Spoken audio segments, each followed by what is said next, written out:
어지러울 듯 싶지만 그래도 이 난국의 해법을 들어보기 위해서 오늘은 이재명 성남시장을 만나봅니다. 우리는 나라의 주인이고 박근혜에게 그 권한을 맡긴 이 나라의 주인입니다, 여러분. 국민들의 뜻에 따라서 대통령은 퇴진할 수밖에 없을 것이고 혁명적 변화, 국민혁명의 폭풍 속으로 뛰어들겠습니다. 나가자, 싸우자, 이기자. 네, 지난 금요일 뉴스와이드에서는 김문수 전 경기지사가 나와서 최순실 사태 해법을 또 얘기를 같이 나눴습니다. 오늘은 야권의 유력 대선 주자로 급부상한 이재명 성남시장 나오셨습니다. 어서 오십시오. 네, 반갑습니다. 안녕하십니까? 네, 오늘 5분의 패널과 함께 이야기를 시작하겠습니다. 해법 갖고 나오셨. 뭐 제가 생각하는 방법들이 조금은 있지요. 네, 그거 제가 오늘 쭉 한번 좀 얘기를 풀어나가 보도록 하고요. 최근에 지지율이 연일 상승세 두 자릿수 기록하면서 빅3 반열에 오르셨어요. 네, 뭐 그런 것도 있었습니다. 예. 네. 저도 사실은 좀 약간은 너무 빨라서 좀 놀라웠고요. 근데 그게 사람들은 좀 이변으로 이렇게 생각하는 경향이 있긴 하지만 조금 예상되는 측면이 있었습니다. 이게 올 것으로는 알았는데 좀 빨리 왔다. 빨리 왔다고 보여지고요. 대단한 자신감이시네. 네. 그게 전 세계적인 현상과 좀 관계가 있습니다. 예. 지금 그 이전에는 이제 정치가 국민을 동원하든 국민이 좀 대상화돼 있었다면 지금 전 세계적으로 보면 국민들이 이제 네트워크를 통해서 이제 자기들 주장을 조직하고 정치에 강제하는 그런 흐름으로 바뀌고 있죠. 미국의 대선도 그렇고 영국의 브렉시트 이런 현상들이 그렇게 보여지는데 우리 사회도 결국은 국민들의 목소리를 가장 잘 반영하는 사람에 대한 그런 정치인을 원한다. 근데 그거를 네트워크를 통해서 또 확인한 것이 이제 조금 반영되고 있다 이렇게 생각됩니다. 예. 그럼 계속 이렇게 갈 거라고 생각하시는 모양이네요. 그럼 문재인 전 대표나 안철수 전 대표는 별로 신경도 안 쓰시겠네요. 상대를 신경 쓸 필요가 없죠. 원래 달리기를 할 때는 앞을 보고 열심히 뛰어야지. 다른 선수 어디 뛰어오나 이런 거 볼 필요 없는 거죠. 최선을 다하고 결승점에서 확인하면 됩니다. 문재인 전 대표나 안철수 전 대표 더 급하게 몰아붙이시네요. 아주 은근히. 이야, 좀 과격하다 이런 지적 가끔 듣지 않으세요? 그래서 확장성이 있느냐, 과연? 제가 좀 과격하죠. 근데 제가 과격한 것은 정치적 상대방에 대해서 과격한 게 아니고 사회 악이나 우리가 극복해야 될 장벽들에 대해서 제가 과격합니다. 예를 들면 당연히 과격해야 될 때, 그렇죠. 강도를 잡을 때 과격하게 잡아야죠. 이런 말씀이시네요. 그런데 정치적 상대에 대해서 제가 그렇게 하는 건 아니고 중도 확장성 얘기 가끔 하세요. 그런데 중도라고 하는 걸 보통은 애매모호한 태도를 취하면 중도의 지지를 받을 수 있다고 생각하는 경향이 있는데 저는 그렇게 반대로 생각합니다. 좌도 아니고 우도 아니고 좀 애매모호하면은 지지한다. 중도 지지를 받겠거니. 그러니까 예를 들면 그래서 정체성을 분명하게 하지 않고 애매하게 해서 위치를 이동하죠 보통. 그런데 중도적인 사람들, 그러니까 소위 서양에서 말하는 스윙 보터들, 이 부동층은 정치적 편향을 갖고 있는 게 아니고 자기한테 이익이 되느냐 안 되느냐를 언제나 심각하게 고려하는 집단들이죠.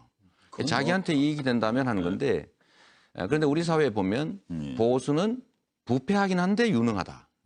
진보는 깨끗하긴 한데 무능하다. 이 프레임이 있습니다. 그런데 만약에 깨끗하게 정책을 실제 집행하는 실력과 능력을 증거로 보여준다면 자기한테 이익이 되니까 그걸 거부할 이유가 없죠. 거부할 이유가 없다. 그래서 자연스럽게 확장된다. 위치를 이동할 게 아니라 자기 주장이나 정책을 분명하게 하고 그걸 실력으로 증명하는 게 진짜 중도를 확장하는 것이다. 이렇게 생각합니다. 이번 최순실 사태도 보면 돈, 권력이 실력이에요. 그래서 돈을 막 푸시는 거예요?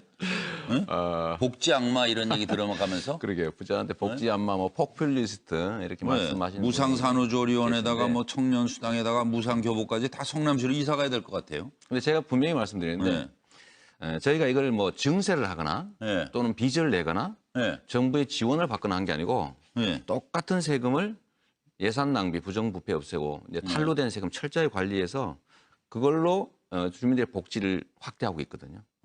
이거는 그야말로 칭찬받아야 되는 거죠. 같은 돈으로 살림을 어떻게 그렇습니다. 하냐. 예를 들면 저희가 도로 포장이나 아니면 보도블록 교체나 이런 거 철저히 통제하고 낭비적 요소 철저히 줄이고 밀리고 있는 세금이 제가 보니까 2천억이 넘더라고요. 그런 거 뭐 잘 받아내고. 철저하게 받고 제가 부산까지 쫓아가서 이 자동차에다 족쇄 채우고 그러거든요. 그래서 지금 저희가 성남시가 경기도에서 세금 체납률이 제일 낮습니다. 징수율이 가장 높아요. 진짜 부산까지 쫓아갈 정도면 과격하긴 하시네요. 과격하죠. 그런데 저희가 좀 과격하고 뭐 예를 들면 출국 금지시키고 저희 가택 수색도 합니다. 그러니까 가보면 집에 살림살이에 징수 저희가 체납한 사람. 그럼요. 체납. 근데 갔더니 영 뭐 능력이 안 되더라 이러면 저희가 이제 무한 돌봄팀 보내서 지원해주고 오히려? 이게 철저히 관리하는 것 때문에 예. 돈이 남아서 하는 게 아니라 예. 있는 예산을 철저하게 관리하고 조정해서 하는 거니까 예. 포퓰리스트가 아니라 정말 칭찬받아야 되는 거죠. 예. 제가 이제 못한 게 뭐가 있냐 제가 이렇게 물어보고 싶어요. 포퓰리스트라고 하는 개념이 원래 예. 지지를 획득하기 위해서 하지 말아야 될 일, 바람직하지 않은 일을 하는 걸 보통 의미하지 않습니까? 그런 거 한 거 내가 뭐 있냐? 그렇게 물어보고. 한번 지적 한번 해보라고 제가 수없이 얘기했는데 아무도 지적 못 하더라고요. 오늘도 아무도 안 나서시네. 또 패널 들고 이상하게. 저 혼자만 계속 질문하고 있는데 다른 때 같으면 뭐 바로 나오시는데 오늘 뭐 거의 7분이 지나도록 뭐 무슨 일 있으세요? 왜? 다들 조용하세요? 제가 먼저 말문을 열까요? 아니 뭐 그냥 앞서 이재명 시장님이 이제 지금 우리나라의 이 분노, 매끄럽게 말씀을 잘하시니까 그럼. 이 분노가 이제 세계적인 현상이다 말씀하셨는데 네. 정확한 진단이죠. 예. 이른바 그 신자유주의의 그 어떤 유탄이 예. 곳곳에 떨어지다 보니까 그 상처를 받은 사람들이 지금 분노하고 있는 겁니다. 예. 뭐 서유럽 말할 것도 없고 영국의 브렉시트 이번에 사실 트럼프 현상도 마찬가지입니다. 똑같습니다. 네. 마찬가지고 지금 우리 대한민국에서 일고 있는 100만 촛불도 큰 틀에서 같은 겁니다. 네, 맞습니다. 그런데 왜 하필 우리나라 그 대상이 이재명 시장이죠? 그런 기존의 정치인들이 가지는 그 정치 행태라고 할까요? 정치 양식이 저하고 좀 다르죠. 저는 철저하게 대중 속에서 대중들하고 호흡하고 일종의 네트워킹으로. 그렇습니다. 그러니까 대중의 정서를 빨리 읽어내죠. 저는 저의 위상 자체를 대리인이라고 아예 월급 받는 머슴이다 이렇게 아예 이제 개념 규정을 하니까 네. 제 주장과 제 계산보다는 대중들이 요구하는 국민이 요구하는 바를 먼저 얘기하죠. 그래서 이번 소위 최순실 사태, 박근혜 새누리 게이트에서도 아무도 얘기 안 할 때 사과한 다음 날 제가 그렇게 얘기했거든요. 이건 수습 불가능하다. 퇴진할 수밖에 없다. 예. 퇴진 얘기를 했는데 그때 당시엔 저보고 또 역시 과격하다고 했거든요. 그런데 결국은 다 퇴진 주장으로 따라왔죠. 며칠 후에 저는 그냥 하야 안 할 거다. 퇴진 안 할 거다. 절대 하지 않을 거라고 봤고 그러니까 결국은 탄핵할 수밖에 없다. 그 절차로 가야 그래서 된다고 이제야 얘기했는데 박 대통령이 이제야 제정신이 든 건 뭐 이런 얘기 하신 게 그래서 그런 거예요? 그렇습니다. 초기에는 국민들이 워낙 거세게 반발하니까 아이고 이거 내가 어떻게 해야 되는 거 아닐까 하고 주춤했는데 예. 이 박근혜 대통령을 포함한 새누리당의 본질이 예. 국민을 주인으로 섬기기보다는 지배 대상으로 여기는 경향이 많거든요. 뭐 안 된 얘기지만 우리 김무성 대표님이 국민 보고 복지 많이 하면 게을러진다, 나태해진다 이런 얘기 하시잖아요. 그걸 국민을 보는 시각의 문제거든요. 근데 그런 분들 입장에서 보면 국민들이 저렇게 저항하는 걸 이해할 수가 없죠. 그래서 제정신이 든 것은 이게 내가 지배하는 나의 나라인데 심하게 얘기하면 예. 내가 지배자인데 왜 그러지? 그래서 수습 국면으로 가는 거라고 저는 봤죠. 이왕 말문 연 김에 지금 이재명 시장님도 저도 상당히 관심 있게 지켜봅니다. 네. 상당히 예리하고 정세에 맞는 얘기를 선제적으로 해나가는 그런 능력이 있는데 중요한 거는 그런 능력이 어떻게 개인적인 정치 역량이라고 생각하십니까? 아니면 이 토론하는 팀이 있습니까? 그도 저도 아니면 또 뒤에 비선 실사가 있는 건지 궁금합니다.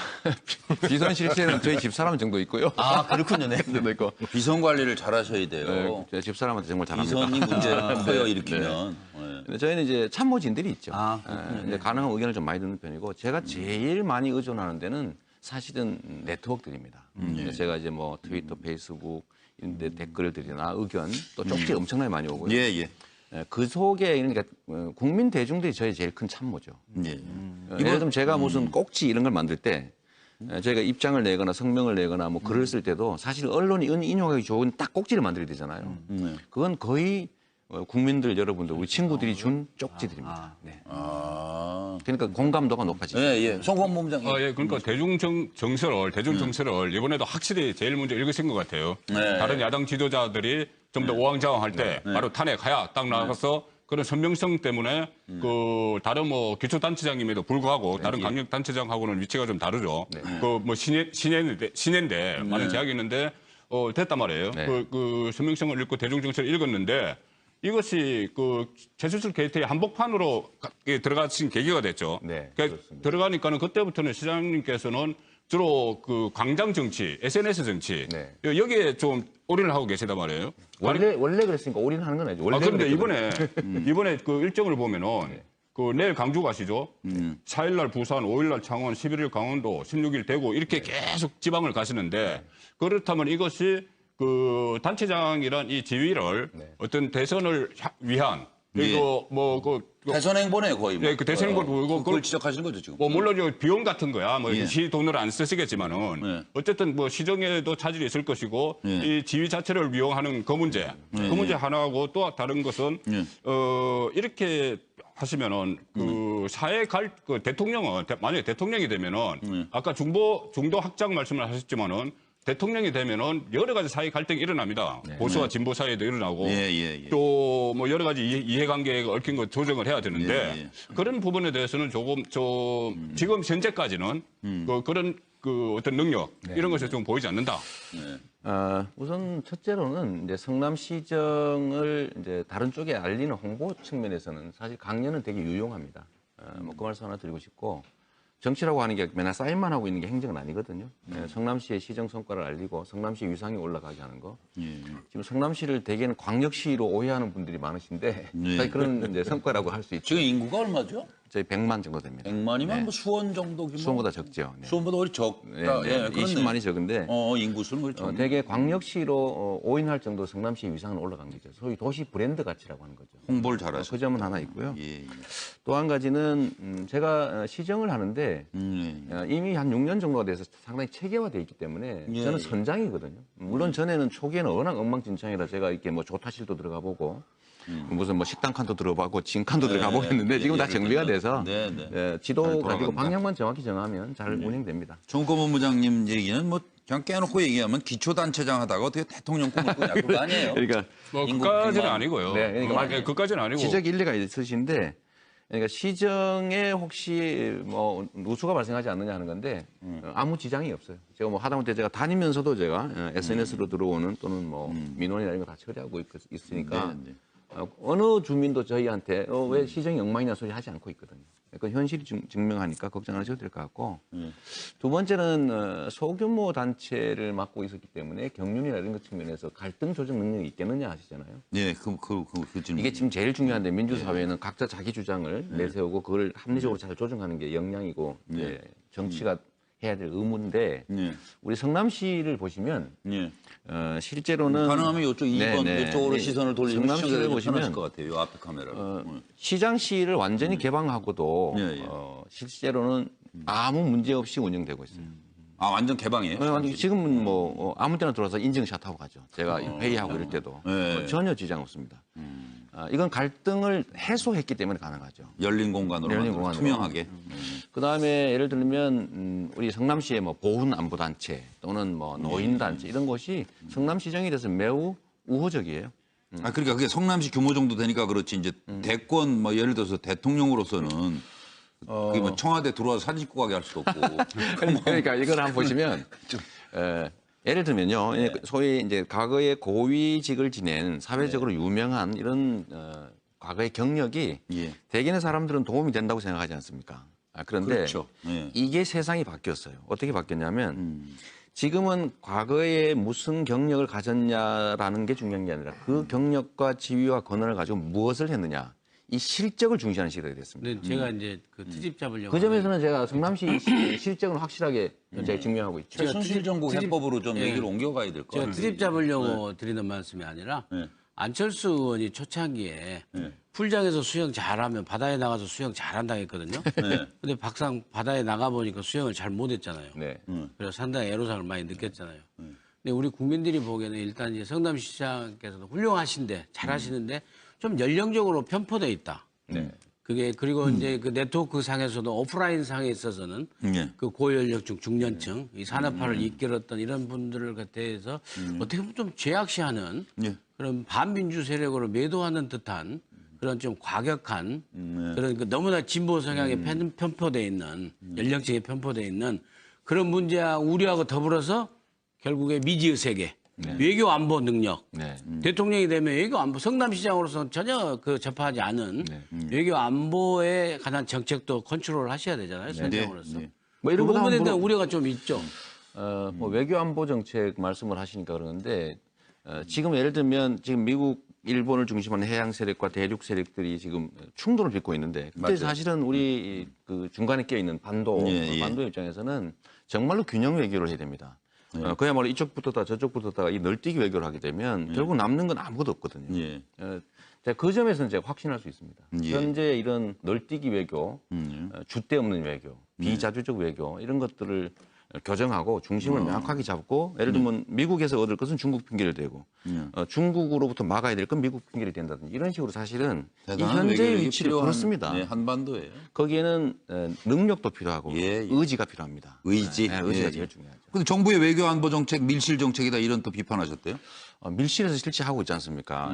대표적으로 보면 지금 일본이 예를 들면 독도에 대한 침략 야욕을 버리지 않고 있고 과거의 침략 역사에 대해서 반성도 사과도 하지 않은 상태에서 일본에 지금 군사 정보를 제공하는 한일 군사 정보 보호 협정을 지금 체결을 하고 막 신속하게 밀어붙이지 않습니까?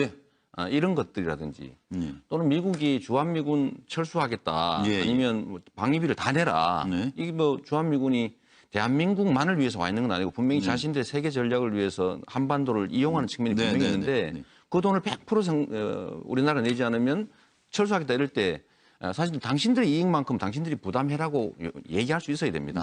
근데 지금 뭘 했어요?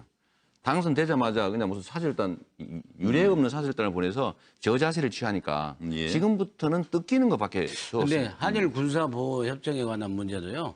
야당의 입장이 분명히 있긴 하지만은 또 중도 보수층에서는 우리가 러시아하고도 다 관계를 갖고 다 있고 하는데 일본에 우리의 주체 역량이 문제긴 하지만은 일본의 어떤 그 자본력을 이용하는 수많은 정보를 갖다가 우리가 등에 올라타서 필요한 그런 측면도 있다는 주장도 있어요. 물론 있죠. 모든 문제에는 양론이 있는데 문제는 국민의 의사를 존중해야 된다는 겁니다. 예를 들면 국민들이 지금 하필 또 왜 이때 하느냐, 또 서두르느냐, 라는 국민들의 문제 제기를 안 받아들이잖아요. 국회가 또 반대하고 있고 이런 상태에서 밀어붙이는 건 분명히 문제가 있습니다. 그러면 소영이 대선 뭐 출마로 일단 저 최순실 사태로 좀 넘어갔다가 다른 얘기로 가죠. 대선 출마로 성남시 브랜드 가치 높아지셨다고 하는데 이러다가 전국의 246개의 군수구청장들 다 대선 출마 선언하는 거 아닌지 모르겠습니다. 질문 드리게 그 질문 아니고 여담이고 마음대로 되는 게 아닐 텐데요. 대통령께서 지금 성남시장 이재명 시장이 맨 처음에 제안했던 요구했던 대통령 사퇴를 거부하셨어요. 거부하니까 이제 탄핵을 얘기하셨는데 탄핵은 국회의원들이 하시는 거니까 구청장님은 이제 죄송합니다. 시장님은 이제 더 하실 일이 없으니까 시정 활동에 매진하셔야 되는 거 아닌가요? 저는 이제 대한민국 5천만 국민 중에 한 사람이고 또 이 나라 주민 중에 한 사람이죠. 또 한편으로는 우리 성남 시민들 100만 명이 저한테 성남시 행정만 해라라고 저를 뽑은 게 아닙니다. 대한민국의 운명은 성남 시민들의 운명에 치명적인 영향을 미치죠. 그러니까 성남 시민들의 이익이 되는 일들을 다 가리지 말고 최선을 다해서 해야 됩니다. 그러니까 우리나라의 헌정 질서를 제대로 바로잡고 이 무너진 법 질서가 정상화되게 해야 된다. 저는 거기서 저의 역할도 있다고 보는 거죠. 아니 그래서 사퇴 탄핵해라 요구하셨는데 왜 안 하고 있냐. 또 제가 정말 걱정되는 것은 지금 현재 예를 들면 대통령 물러설 생각이 전혀 없습니다. 그런데 국민들은요. 반드시 물러나게 해야 되겠다가 압도적입니다. 그런데 이걸 정치권에서 제 역할을 안 해주면 직접적인 충돌이 발생합니다. 심각한 상황이 발생할 수 있어요. 그래서 그 중간에 그야말로 헌법과 법률이 만들어 놓은 절차를 이행해야 됩니다. 탄핵을 하는 것은 국회의원의 권한이 아니라 국민이 부여한 의무예요. 책무죠, 책무. 그걸 안 하고 그냥 국민들과 대통령이 직접 부딪히게 이걸 방치해 놓으면 그 나머지 상황을 어떻게 책임지겠습니까? 그래서 탄핵 절차를 들어가야 된다.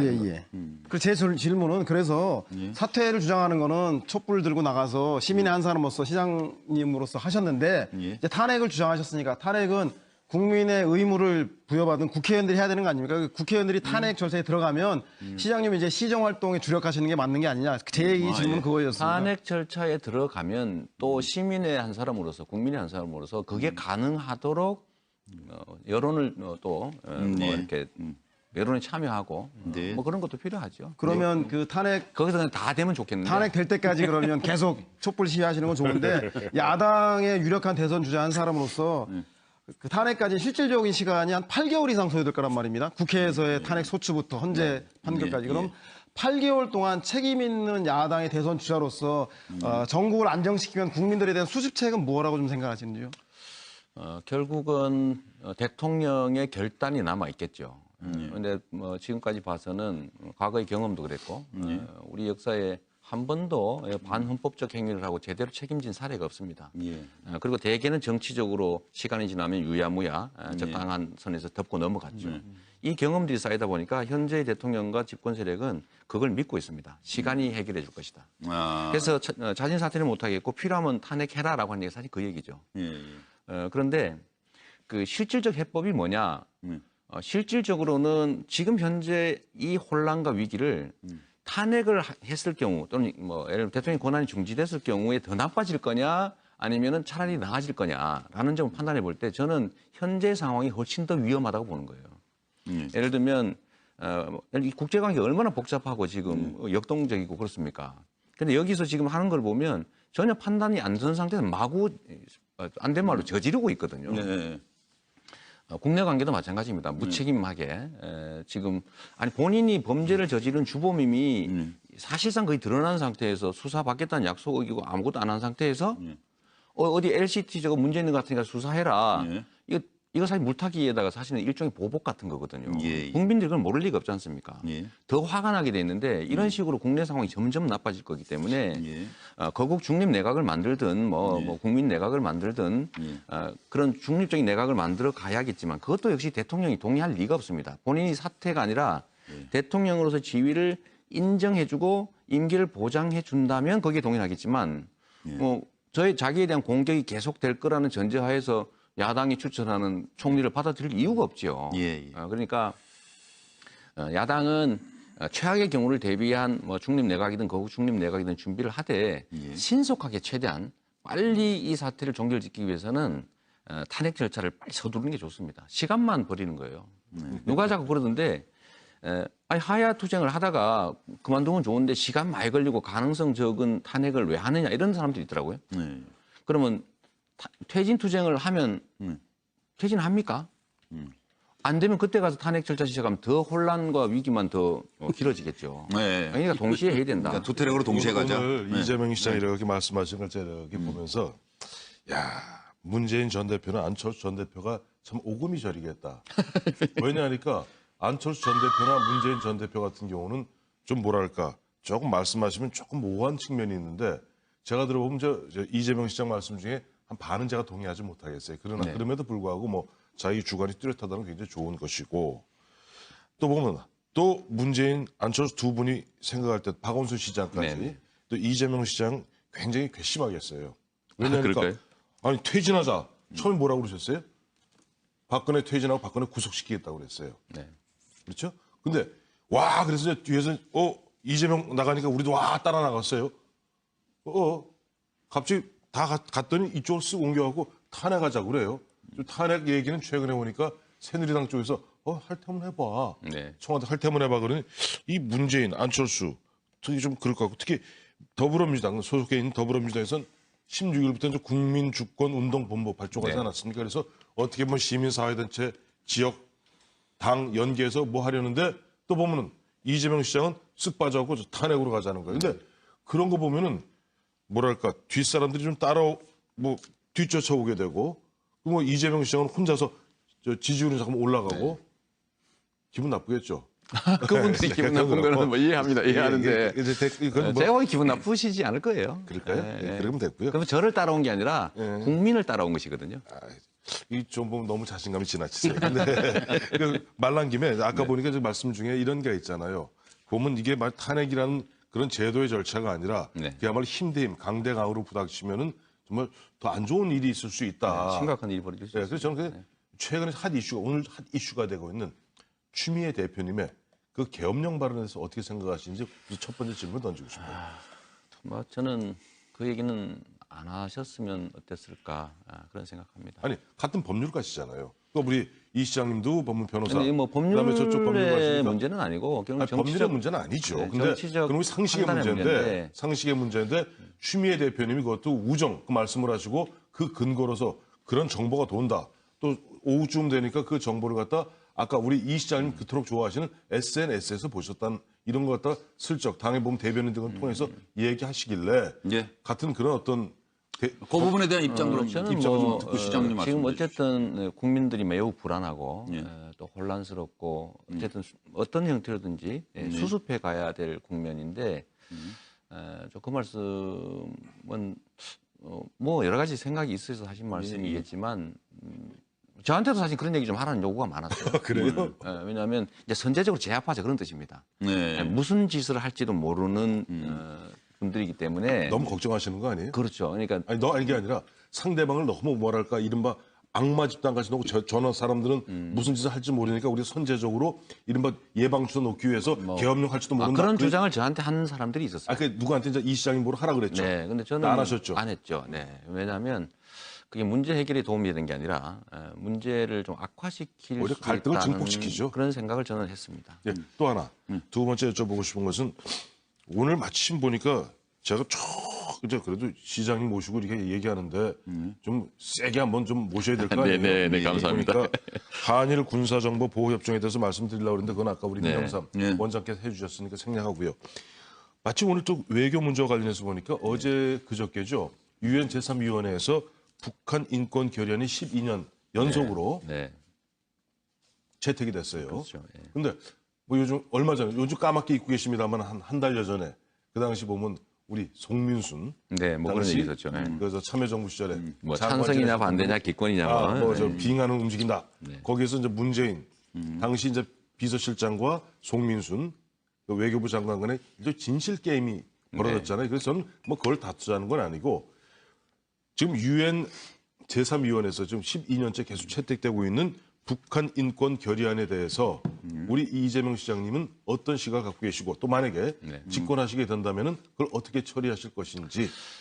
저는 기본적으로 북한 인권이 이제 개선돼야 된다는 입장이기 때문에 뭐 각국이 찬성하는 그걸 뭐 남북 관계라는 특수성 때문에 일방적으로 반대하기만 할 수는 없을 것이다 그런 생각하고 또 거기에 대해서 남한 정부가 가져야 될 입장은 이 남북 관계라고 하는 그야말로 통일하고 또는 이제 갈등이 격화될 경우 어쩌면 전쟁을 해야 될지도 모르는 특수한 관계에 있기 때문에 그런 점들을 좀 정치하게 좀 예민하게 좀 판단할 필요는 있다는 생각이 듭니다. 그러니까 시대적 상황에 따라 좀 다르게 할 필요가 있고요.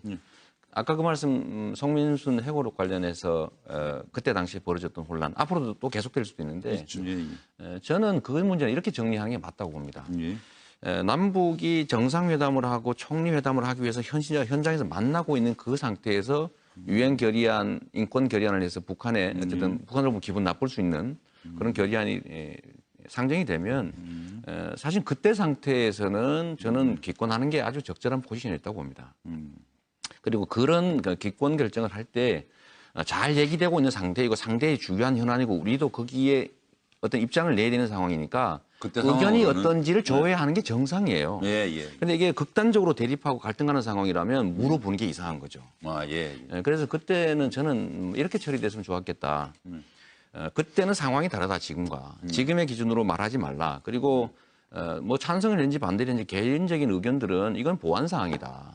최종적으로는 의견을 조회하고 어쨌든 기권 정도 하는 것이 적절했다라고 해서 끝냈으면 딱 좋았을 것 같아요. 네, 저 송고문 조금만 이제 시간이 다 돼서 됐습니다. 송고문 아까 제가 아니 지방 그 계속 지방 가시는 거 여쭤보니까는 이걸 좀 물타기 하셨어요. 물타기 했어요. 시정 홍보를 위해서 뭐 한다. 그 촛불 집회에 가셔가지고 뭐 우리 성남시 어떻게 잘할 거 말씀하실 거 아니잖아요. 촛불 집회에 가서는 그 분명히 그 촛불 집회가 열리는 것은 하야하라는 걸로 열리는 거죠. 그런데 그 행동은 촛불 집회 가서 하야하라고 하고 지금 말씀하시는 거는 말씀으로는 뭐 탄핵해야 된다. 이게 지금 엇갈리거든요. 그게 말씀을 그러니까 그 1월 날 그 대선 주자 야당 주자 연석회의 있습니다. 거기 가시는데 그 모였을 때 어떤 그 말씀을 하실 건지 이 하야 쪽으로 가실 건지 탄핵 쪽으로 가실 건지 거기서 뭐 서로 상충되면은 어떤 논리로 그분들을 설득을 할 건지 그것을 좀 말씀해 주세요. 뭐 아마 마무리 간단하게 발언으로 하시면 될 것 같아요. 제가 이제 집회는 사실은 이제 퇴근 시간 후에 하는 것이고요. 그 제가 주말에 하지 낮에 근무 시간에 하지 않습니다. 저도 이제 시간이 휴가 시간이 있지 않습니까? 네, 그거는 정치적 활동을 근무 시간에 하지는 않으니까 걱정 안 하셔도 되고요. 예. 두 번째는 이번 일요일 모임에 대해서 저는 뭐 어제 이렇게 제안 받았을 때 일단 명칭이 무슨 정치 지도자 이렇게 돼 있어서 지도자. 그건 좀 아닌 것 같다. 뭐 지도 당하는 사람 기분 나쁘지 않겠어요. 요즘에 이제 정치 문화에 안 맞는 거예요. 예. 그리고 또 한 가지는 퇴진 요구를 할 것이냐 탄핵 요구를 할 것이냐는 저는 뭐 입장은 명확합니다. 퇴진 요구를 아무리도 안 나갈 것이고 시간만 끌고 상황은 더 악화될 것이기 때문에 현실적인 해법으로 가자. 현실적으로 국민과 그야말로 대통령이 직접 충돌하는 상황이 되지 않도록 예. 정치권이 역할을 해서 그 역할은 결국 탄핵으로 가는 것이 맞다고 저는 법적 얘기하려고 테두리 합니다. 안에서? 네, 그럼요. 예, 그게 알겠습니다. 아니 우리가 헌법과 법률이 정한 절차에 의해서 해야지 그냥 무력으로 현장에서 부딪히면 안 되지 않습니까? 예. 아까도 말씀하셨지만 위험한 상황이 와서는 안 되고요. 그럼요. 그리고 이제 어쨌든 분노했고 지금도 불안한 국민들에게 한 말씀 끝으로 해주실 바랍니다. 벌써 끝났어요? 예. 시간이 뭐 하다 벌써 그냥. 아니 40분까지 한다 그러니까. 아니요. 그거는 간단하게 인사 말씀을 8분 더 하시면 돼요. 근데 저는 말씀하신 거 좀 듣고 싶은데 아까 그 말씀 좀 더 하시죠. 왜 저한테 하고 싶은 말씀 있습니까? 저 계속 그 공격이니까. 아니, 그냥. 공격이 제가 아니라- 하나 더 아니, 드릴까요? 공격이 하나밖에 아니라- 질문 안 아니, 했는데. 끝이 없어요. 공격이 끝이 아니라 없고. 공격이 아니, 아니었어요. 그러니까. 그러니까 아까 우리 이재명 시장 말씀하셨던 그 내용을 갖다 사실 저희들이 여기서 얘기했던 겁니다. 왜냐니까 네. 그 당시 그렇게 애매모호한 입장을 취할 게 아니라 핵심은 뭐였냐면 그 당시엔 그럴 수 있어요. 그럼요. 저는 그렇게 하는 게 그거는 맞다고 봐요. 있었는데 이재명 시장- 거기서 보면 자꾸만 보면은 그 당시에 기억이 나지 않는다 말을 바꿨던 것이 그것이 문제였던 것이지. 아니, 그러니까 뭐- 그것을 보면 차라리 이 시장 말씀대로 그 당시 똑 깨놓고 그 당시에는 우리가 한 달 전에 예, 예. 가서 양국의 양 정상들이 만났으니 그럴 수 있다. 그게 됐다니까요. 라고 얘기했으면 네. 정말 그러니까 아까 얘기를 이재명 하고. 시장은 확실한 그런 거죠. 입장을 네. 자신의 입장을 밝히고 명확하게 한 거고요. 네. 근데 그리고 마무리 이런 것도 말씀- 좀 물어봐 주세요. 물어보고 다른 후보들하고 차이가 뭐냐 이런 것도 좀 물어봐야 그- 제가 이렇게 PPL도 좀 하고 그러지. 다른 그런 거안 후보들하고 물어보- 차이는 다 아까 얘기하신 것. 우리 맘입니다. 묻지 마세요. 자, 그러면 네. 편안하게 사실은 일요일에 이제 만나시면 또 기대하는 분들도 많지 네. 않겠어요. 그러니까 주도적으로 야권이 좀 실현 가능한 전국 수습책을 내놓아야 할 때가 아닌가 싶어서 네. 불안해하는 국민들을 위한 그렇습니다. 이재명 성남시장의 좀 답을 듣고 싶습니다. 우리나라가 이제 사실 이제 민주공화국이라고 예. 하는 그야말로 대한민국 정부 수립 당시에 서로 합의한 예. 최고의 약속이 있습니다. 예. 나라의 주인은 국민이고 국민들은 공평하게 평등하게 자유롭게 살아갈 권리가 있다. 네. 국가는 그걸 위해서 노력할 의무가 있죠. 네. 그런데 불행하게도 상당히 많은 기간을 이 선출된 그 권력자들이 자신들을 마치 지배자인 것처럼 착각을 했고 예. 국민들에게 많은 고통도 주었고 또 절망하게 만들었죠. 예. 그런데 그 불만들이 이번에 아주 극단적으로 표출되고 있는 상태 같습니다. 예. 저는 이번 사태를 이렇게 보면서 물론 아주 무능하고 무책임하고 뭐 예를 들면 정말 마음에 안 드는 것들 국민 입장에 참 많았는데 그래도 잘 견뎌왔거든요. 예. 뭐 세월호 참사도 그렇고 뭐 등등. 근데 이번에 저는 국민들은 이걸 용서하지 못할 거라고 처음에 사건이 터지자마자 판단한 이유는 우리가 뽑았던 소위 민주공화국의 통치 권한을 우리가 정말 5천만 명이 모여서 뽑아서 누군가 특権받겠지 않습니까? 그를 믿고 예. 권력에는 상응하는 책임이 따르는 거예요. 예. 근데 책임지지 않는 권력이 진짜 위험하거든요. 책임 없는 권력. 그래서 비선이 위험한 거죠. 책임을 안 지니까. 그런데 지 이름 달고 안 하니. 그럼요. 뭐 뒤에서 뒤에 나쁜 짓도 숨어서. 해도 책임을 안 지니까요. 예. 예. 근데 그게 보니까 우리 박근혜 대통령에 대해서도 국민들은 그렇게 뭐 우호적인 사람들이 많지 않은 판이었는데 예. 그분이 대한민국을 통치한 게 아니라 즉 나를 그 지휘한 게 아니라 예. 그 껍데기를 벗겨보니까 그 안에 전혀 아닌 평균치 이하의 많이 놀랐어요. 그래서 정말 국민들이. 놀란 거예요. 맞습니다. 그건. 거기서 국민들은 자존감을 손상받았습니다. 예. 정말 속된 말로 쪽팔리게 된 거죠. 네. 화를 쉽게 말해 사귈 수가 없습니다. 예. 왜냐하면 부정부패나 무능의 문제는 제3자의 문제처럼 느낄 수 있습니다. 예. 근데 이 문제는 주권자인 국민들의 근본을 건드렸거든요. 네. 그래서 이 문제가 그때 당시에도 처음부터 쉽게 수습되지 않겠구나 생각했고 이게 아주 심각한 국민들의 저항에 직면할 거라고 저는 봤는데 언제 마무리하실 건지 그냥 말씀하라고 그러면 거의 10분 갈 것 같아요. 지금 마무리 말씀해 주시라니까 벌써 정말 팔분하시네. 아니, 지금 예, 딱 네 알았습니다. 마무리해 지금 주시면. 네. 지금 청와대나 아니면 예. 그를 둘러싼 분들은 이게 적당히 시간 끌면은 무모할 수 있을 거다, 수습할 수 있을 거라고 생각하는데 이 생각을 버려야 됩니다. 정말로 엄청난 개인적 불행 또는 국가적 위기, 대혼란 이런 상태로 빠뜨리지 않기 위해서는요. 정말 결단하는 게 좋고 그게 저는 우리 박근혜 대통령이 국민에게 마지막 봉사하는 거다. 국가에 마지막 충성하는 거다. 이 말씀 드리고 싶고 제가 우리 시청하시는 분들한테도 아까 뭐 계엄령 얘기도 나오고 그랬는데 그런 일이 없겠지만 정말로 폭력 사태로 가면 안 됩니다. 어떤 경우라도 이 반격의 빌미가 될 폭력적 상황이 발생하지 않도록 정말 자중했으면 좋겠습니다. 알겠습니다. 오늘 귀한 시간 내주신 이재명 성남시장께 감사드립니다. 고맙습니다. 네, 감사합니다.